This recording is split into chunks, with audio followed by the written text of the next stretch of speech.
Hello दोस्तों, tricks for all students में आप सभी का एक बार फिर से स्वागत है। दोस्तों, आज के इस वीडियो में हम constitutional values and fundamental duties का एक इम्पॉर्टेंट क्वेश्चन पेपर 2023 का क्वेश्चन पेपर देखेंगे। इम्पॉर्टेंट है, अभी कुछ बच्चों का एग्जाम हुआ था ये वाले सब्जेक्ट का, तो आज हम उसी का क्वेश्चन पेपर देखेंगे। इंपॉर्टेंट है, प्लीज़ वीडियो को पूरा देखना। देखिए दोस्तों, अगर हम इसके क्वेश्चन पेपर की बात करें तो दो पार्ट में क्वेश्चन पेपर आया था। ठीक है, दो पार्ट्स में ये क्वेश्चन पेपर आया था।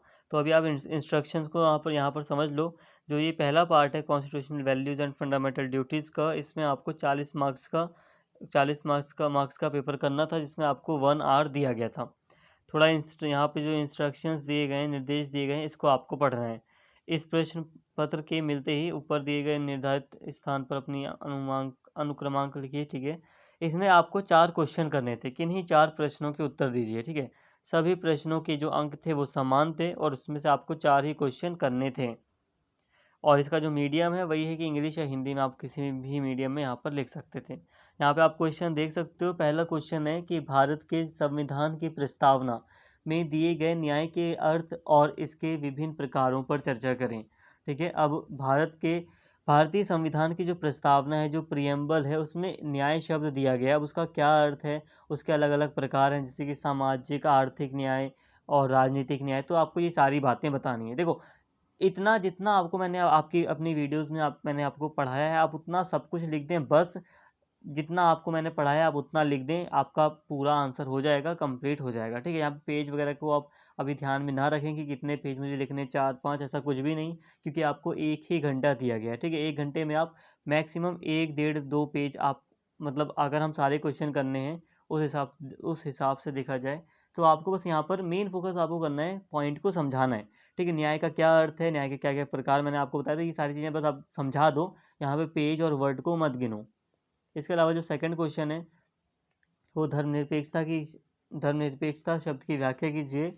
धर्मनिरपेक्षता की भारतीय अवधारणा और धर्मनिरपेक्षता की पश्चिमी अवधारणा के बीच 2 अंतरों पर चर्चा करें। मैंने आपको काफ़ी अच्छे से समझाया है कि भारतीय अवधारणा क्या है धर्मनिरपेक्षता की, और पश्चिमी अवधारणा क्या है। पश्चिमी अवधारणा में हम देखते हैं कि धर्म और राजनीति पूरी तरह अलग है, जबकि धर्मनिरपेक्षता भारत में है, लेकिन फिर भी धर्म और राजनीति को अलग नहीं रखा गया है। सभी धर्मों के साथ समान व्यवहार होगा, ऐसी धर्मनिरपेक्षता भारत में है।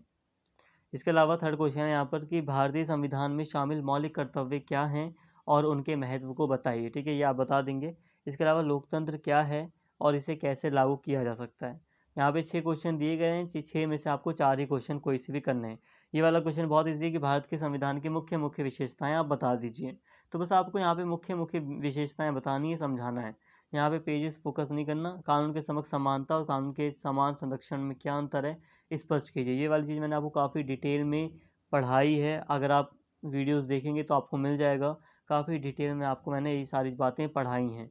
उम्मीद करता हूँ आपने वीडियो देखी होंगी। अगर नहीं देखा तो प्लीज़ उसको डिस्क्रिप्शन में दिए गए लिंक से आप देख सकते हैं। इसके अलावा यहाँ पे देखो, सेकंड पार्ट भी आया था इस क्वेश्चन पेपर में। सेकंड पार्ट आया था constitutional values and fundamental duties का। यहाँ पे सेकंड पार्ट है। फर्स्ट पार्ट में हमने देख लिया, आपको 1 घंटा दिया गया था, और सेकंड पार्ट में यहाँ पर देखिए आपको 1 घंटा दिया गया, 30 मिनट का आपको क्वेश्चन पेपर यहाँ पर पकड़ाया गया था। ये SOL के स्टूडेंट्स को स्पेशली ये वाला क्वेश्चन पेपर दिया गया था। लेकिन हाँ, चाहे आप SOL के हों, रेगुलर हों, फिर भी आपको फोकस करना है कि हो सकता है कि आपका एग्ज़ाम भी 2 पार्ट में करके आए।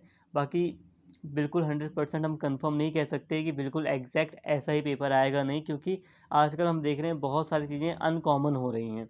नई एजुकेशन पॉलिसी के तहत मतलब अलग अलग चीज़ें लागू की जा रही हैं। अब यहाँ पे हम इंस्ट्रक्शन को अगर हम पढ़ें सेकंड पार्ट में, तो यहाँ पर दिया गया है कि जो पहला प्रश्न है वो अनिवार्य है, और पहले प्रश्न में मान लीजिए 3 ऑप्शन हैं, तो 3 में से आपको 2 ही ऑप्शन लिखने हैं। ठीक है, और अन्य जो प्रश्न है 2, 3, 4, इनमें से किन्हीं 2 पर आपको प्रश्न लिखना है। टोटल आपको कहा जाए यहाँ पर तो 4 क्वेश्चन दिए गए हैं, 4 में से आपको 3 पर ही आंसर करना है।